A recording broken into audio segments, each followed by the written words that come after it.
So eto na nga po mga idol, Barangay Ginebra, panibagong star player next season na Justin Noype Brownlee, pinakasusi para sa muling pagkakampyon ng Barangay Ginebra. And bago natin yan pag-usapan mga kaibigan, palike and subscribe po muna and always po pahit ng notification bell.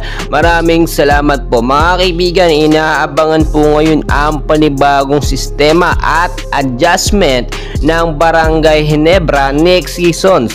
At dahil nga po hindi sila nakapasok sa finals, aminado naman talaga si Coach Timco na humina ang Barangay Ginebra team simula nang nawala or hindi po makapaglaro etong si Justin Noype Brownlee.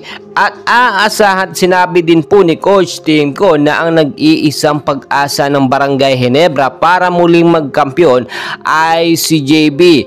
And as of now, alam naman natin ang mga Pilipino pure-blooded po ng Barangay Ginebra ay hindi na po ganoon kalakasan. Marami din nagsasabi kinakailangan magkaroon ng trade ng mga player at magdagdag ng star player para sa first five. Kung makikita po ninyo, kahit nga po itong si Scotty ay hindi na ganoon kaganda ang kanyang nagiging laruan. Si Sistan naman hindi consistent Si Ahamnesi, alam naman natin magaling yan pero hindi nagagamit dahil walang chemistry sa loob. Kung titignan po ninyo, ang pinaka main problem po dito ng Barangay Ginebra ay yung magdadala sa kanila sa game. Sino nga ba madalas ang nagdadala sa game dito sa Barangay Ginebra para magkampiyon? Mga kaibigan, walang iba kundi si Justin Noype Brownlee nga po, Kaya naman kung nawala, hindi nakapasok, hindi nakapaglaro sa All Filipino, itong si GB, ay ganito ang nangyari sa Barangay Ginebra. Kung hindi sila natatalo, maabot naman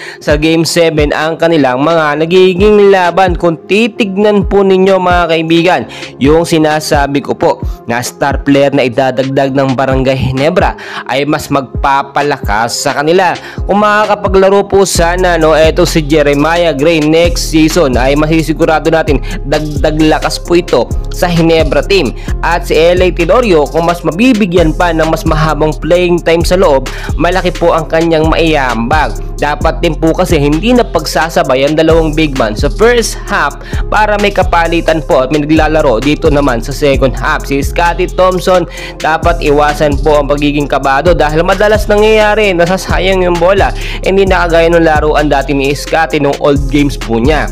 So ayon sa ating mga nakuhang update, dalawang star player po ang pupunta or mag-sasign ng kontrata dito nga po sa Barangay Ginebra next season para muling magpalakas. Bukod po dyan si star player, eto pang si Justin Brownlee ay sigurado ng makakapaglaro. At ang sabi nga ni Coach Timco, sana nga sa muling pagbabalik ni JB ay mas malakas ito at okay po ang pangangatawan. Well mga kaibigan, dahil po natin kaganapan, please dyan lang po kayong huwag kalimutan mag-like and subscribe.